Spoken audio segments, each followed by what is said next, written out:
Halo, jumpa lagi di channel 0 per 0 dengan Pak Git. Sesuai dengan yang Pak Git janjikan sebelum channel ini, jadi Pak Git akan membahas masalah halal haramnya Bitcoin. Yang pada saat itu ya, video yang kira-kira 2 atau 3 tahun yang lalu, itu Muhammadiyah dan MUI mengatakan haram, tapi masih boleh untuk memilikinya. Nah, ini kata-katanya yang terakhir itu membuat kontroversi gitu, teman-teman. Tapi sebelum Pak Git masuk ke sana, Pak Git akan membahas satu komentar nih dari teman kita yang bernama Rosyanariski 6800, yang intinya adalah sama sebelum banyak ATM kripto atau pembayaran langsung kripto, maka campur tangan pihak ketiga dibutuhkan. Ya, bolehlah pendapat ini Pak Git tidak menyalahkan secara langsung, tapi intinya sebetulnya masalahnya adalah regulasi. Regulasi ya, sekarang di Indonesia, katakan di Indonesia aja lah. Ini sebetulnya sudah bisa dilakukan langsung gitu tanpa bank. Ya, jadinya contohnya gini, kan ada pembayaran QRIS ya di misalnya katakan di warung Padang atau di warung-warung atau di warung es gitu, warung es teh aja, kedai es teh kecil itu aja sudah memakai QRIS gitu ya. Nah, ini sebetulnya adaptasi dari teknologi blockchain yang QRIS ini. Jadi masalahnya tadi yang Pak Git bilang ada regulasi. Kalau regulasi itu sudah memperbolehkan kita untuk melakukan pembayaran dengan kripto langsung ya. Jadi di rumah Padang itu tinggal mereka, rumah makan, warung dan es teh tadi tinggal memasang QR code ya, QRIS code-nya tinggal dipasang aja di situ. Ya, jadi download dulu aplikasi yang ada tentang kripto seperti Indodax atau toko kripto dan lain-lain. Itu mereka tinggal pasang aja gitu.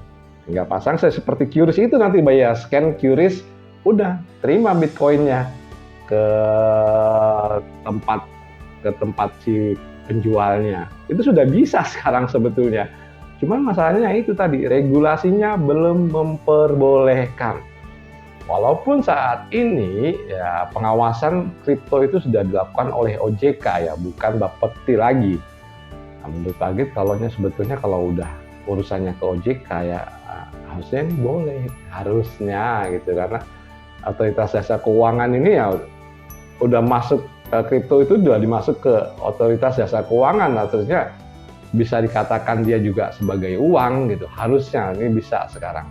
Tapi ya nggak tahu Pak Git kenapa belum diperbolehkan. Sebelum kita membahas lebih lanjut, ada baiknya kita tonton video yang dibuat oleh Kompas. Ini sudah 3 tahun mungkin ya, pada saat itu 3 tahun. Nah, kita saksikan dulu yuk.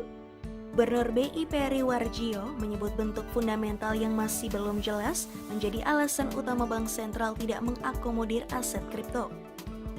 Majelis Tarjih dan Tajid PP Muhammadiyah mengeluarkan fatwa haram uang kripto dari segala aspek, baik sebagai transaksi maupun sarana investasi. Muhammadiyah menilai aset kripto memiliki sifat spekulatif. Hal senada juga disampaikan oleh Majelis Ulama Indonesia atau MUI. MUI menetapkan bahwa mata uang kripto secara resmi dilarang digunakan sebagai alat tukar atau alat investasi, tetapi masih boleh dimiliki. Ya begitu ya teman-teman, pada waktu itu Direktur BI itu menyatakan kalau fundamentalnya nggak jelas. Kalau menurut Pak Git, rupiah yang fundamentalnya nggak jelas. Artinya gini, Bitcoin itu akan berhenti total supply-nya di 21 juta Bitcoin. Dia akan berhenti, nggak bisa mencetak lagi, nggak seperti rupiah. Rupiah ini bisa dicetak kapanpun gitu, ya sampai berapapun. Hingga yang terjadi adalah inflasinya itu 5%, 7% per tahun, terus inflasi. Hingga kelihatannya barang itu harganya naik, sebetulnya barang itu nggak naik karena rupiahnya yang turun. Jadi fundamentalnya menurut Pak Git yang nggak kuat rupiah. Dan di lain kalau kita lihat secara langsung realitanya ya, Bitcoin ini bisa diterima dimanapun pembayaran dengan Bitcoin. Jadi Bitcoin ini laku di seluruh dunia. Nah, rupiah ini nggak jelas, laku nggak di Amerika? Coba teman-teman bawa rupiah ke Amerika, atau ke Ekuador, atau ke Inggris, atau kemana lah. Itu belum tentu laku. Ya, paling kalau laku ya gimana ya, pagi juga nggak tahu. Maksudnya di luar Indonesia gitu yang mau terima rupiah dalam jumlah besar tuh siapa gitu. Tapi kalau Bitcoin dalam jumlah besar negara manapun mau terima. Artinya begini, Amerika ya, kemudian Jerman, Inggris, Prancis, Belanda, dan Jepang kalau di Asia, itu mereka semua mempunyai cadangan Bitcoin. Jadi kalau Direktur BI bilang ini nggak jelas, fundamentalnya, lah jelas nggak jelas. Rupiah itu yang lebih nggak jelas kalau menurut Pak Git. Rupiah ini hanya sekedar kertas gitu kan ya, hanya sekedar logo gitu yang dicetak uang itu kan hanya yang dicetak peluru ini kan hanya sekedar logo. Ini kan nggak jelas. Karena nilai produksinya Rp100.000 dengan Rp50.000 itu mungkin nggak beda jauh berdasarkan nilai produksinya gitu. Tapi beda dengan Bitcoin, ini nilainya lebih jelas dan lebih tahu arahnya kemana. Jadi teman-teman kalau masuk ke blockchain gitu, lihat masuk ke blockchain itu jelas arahnya Bitcoin itu transaksinya semuanya kelihatan teman-teman. Dari sini ke sini, dari A ke B, dari C ke Z, dari Z ke X itu semua kelihatan transaksinya. Cuman kita nggak tahu siapa yang bertransaksi. Nah ini kan kalau menurut Pak Agit lebih transparan, artinya lebih apa ya? Kalau boleh dikatakan ini lebih syariah. Jadi kelihatan siapa transaksinya kemana aja, peredarannya seberapa, semuanya kelihatan. Ini lebih transparan timbang rupiah. Kita nggak tahu sekarang jumlah rupiah yang beredar, yang rusak berapa. Apa mungkin retail yang kecil-kecil itu melaporkan rupiahnya rusak. Paling kan hanya memperkirakan rupiah yang sudah beredar itu berapa, kemudian yang rusak berapa itu nggak terdeteksi secara pasti. Nah akhirnya pada 2024 malah BI itu mempunyai proyek Garuda yang CBDC lah itu ya, Central Bank Digital Currency. Akhirnya BI ini tidak mau mengikuti polanya Bitcoin.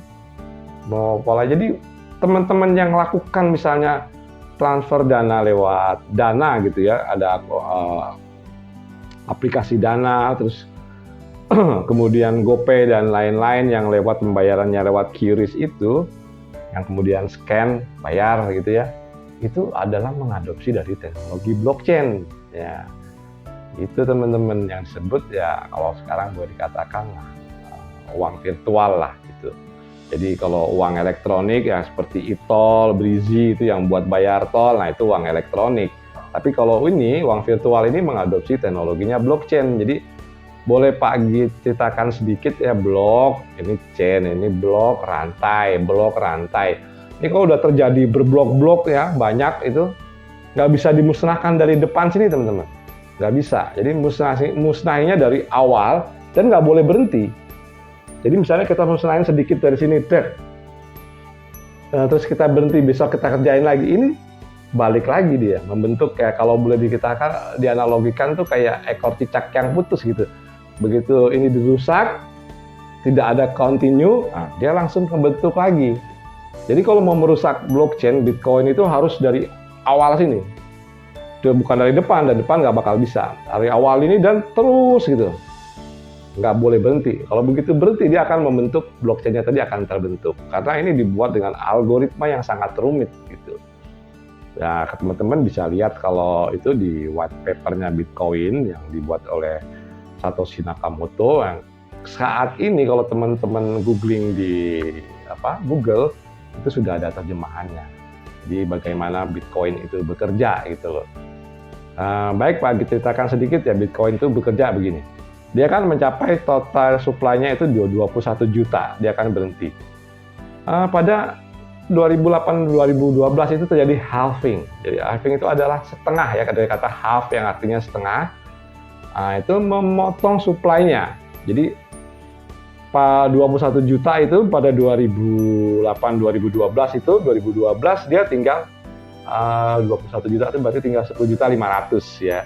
Kemudian di 2012 ke 2016 dia terpotong lagi setengah. Jadi tinggal 10.500.000 itu tinggal 5.250.000 dan seterusnya. Hingga saat ini itu Bitcoin yang ada di pool mining itu nggak sampai 1.200.000 Bitcoin, teman-teman. Jadi semakin lama ini semakin dikit ya. Semakin sedikit jumlah Bitcoin yang bisa diambil dari pool mining. Jadi gitu teman-teman ya. Jadi jelas Bitcoin itu nanti akan berhenti supply-nya di berapa ya, kira-kira di 2140 itu akan berhenti supply. Sebetulnya kalau secara matematis di 2140 pun ini tidak akan berhenti. Cuman tinggal dikit 0,0000 sekian dapatnya. Jadi karena sistem halving tadi sebetulnya secara matematis nggak bakal habis. Cuman ya semakin dikit dan harganya juga semakin mahal gitu karena kebutuhan manusia. Dan kalau Pak Agit prediksi mungkin 100-200 tahun ke depan yang namanya uang yang sifatnya fisik itu udah nggak ada lagi. Semuanya mungkin arahnya ke sana gitu loh. Karena ini mudah dilihat ya, dikontrol gitu kan. Maksudnya dikontrol itu kita nggak tahu siapa pemiliknya, tapi kita tahu ini wallet A, wallet B, wallet C gitu. Kita nggak bakal tahu siapa pemiliknya, tapi transaksinya itu kelihatan gede gitu ya. Nah, itu yang kedua. Nah, ini yang terakhir yang Pak Agit mau bahas adalah soal halal dan haram. Sini PP Muhammadiyah dan MUI berprinsip bahwa itu spekulatif. Jadi uang ini mempunyai spekulatif ya. Kalau menurut Pak Agit ya namanya komoditas ya. Pada saat ini kan belum bisa dipakai menjadikan uang, tapi saat ini adalah komoditas. Komoditi itu ya wajar kalau itu spekulatif ya. Karena negara-negara itu kan mempunyai mata uang masing-masing. Dan kemudian yang nama komoditi nggak usah itulah cabai gitu ya. Cabai itu kan harganya naik turun.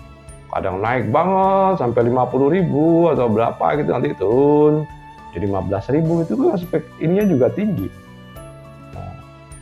Nah, jadi kalau komoditi itu naik turun ya wajar gitu loh, karena itu kan semua berdasarkan permintaan pasar. Secara hukum ekonomi begitu gitu. Dan kalau kita membeli Bitcoin ya, di sini ada dua gitu, ada dua prinsip trading yaitu. Yang pertama adalah spot trading, yang kedua adalah future trading. Nah, ini akan pagi bahas. Kalau di spot trading itu kita membeli Bitcoin itu dapat fisiknya, cuman nggak kelihatan. Kenapa Pak Agit bisa bilang begitu? Ya, kita membeli barangnya, dapat barangnya gitu kan. Nah, kan kita bisa buat pakai pembayaran atau kita transfer kemana itu barangnya kelihatan. Jelas gitu ya. Ini yang namanya spot trading. Jadi kita beli barang itu ya kalau pas turun nggak usah kita jual. Kan begitu. Jadi tunggu naik, untung baru dijual. Ini gampangnya lah, metode gampangnya. Jadi yang kita beli itu adalah barang. Karena kalau kita membeli barang seperti membeli barang dagangan, misalnya kita membeli rumah buat dagang atau membeli mobil, cabai dan lain-lain, itu seperti itu. Nggak mesti semua yang kita perdagangkan itu untung kan. Ada yang rugi gitu kan. Ada yang balik modal, ada yang untung, ya, seperti itu. Jadi Bitcoin ini barangnya ada, bukan kita membeli angan-angan gitu ya. Kalau seperti boleh dikatakan togel, itu yang di spot trading teman-teman. Nah, ini lanjut ke Pak Agit. Jadi kalau di spot trading ini menurut Pak Agit halal ya, kita kan membeli barang, bukan memasang angka. Nah, beda dengan future trading.